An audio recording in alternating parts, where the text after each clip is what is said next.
पंजे क्लास शागिर्द गुलाम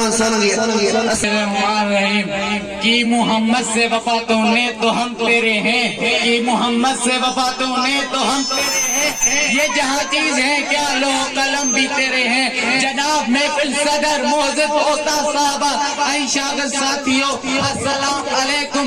जनाब सदर अजमू जी तंगरी जो अनवान है नबी करीम जन जी विलादत वक़्त समाजी हालात जनाब आला जे पाड़ सबुरा पैदा थिया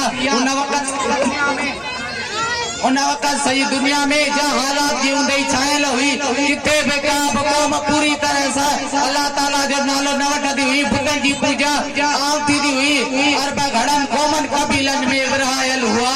हर एक क़ौम कबीले जो जुदा जुदा खुदा हुंदो हो।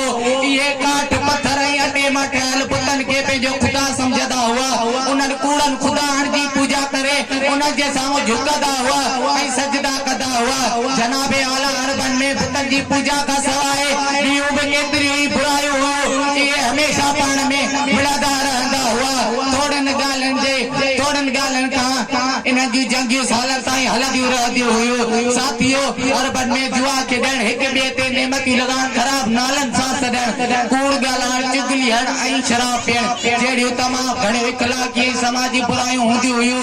इहे पंहिंजे नियाणियुनि खे ज़िंदा दफ़न करे छॾण ऐं खेनि का बि तकलीफ़ न थींदी हुई। मतलब अरबन में हर क़िस्म जी बुराई मौजूद हुई।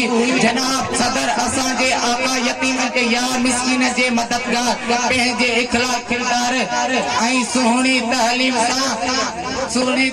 सां उन्हनि जी आदतनि ऐं इख़लाक़ थे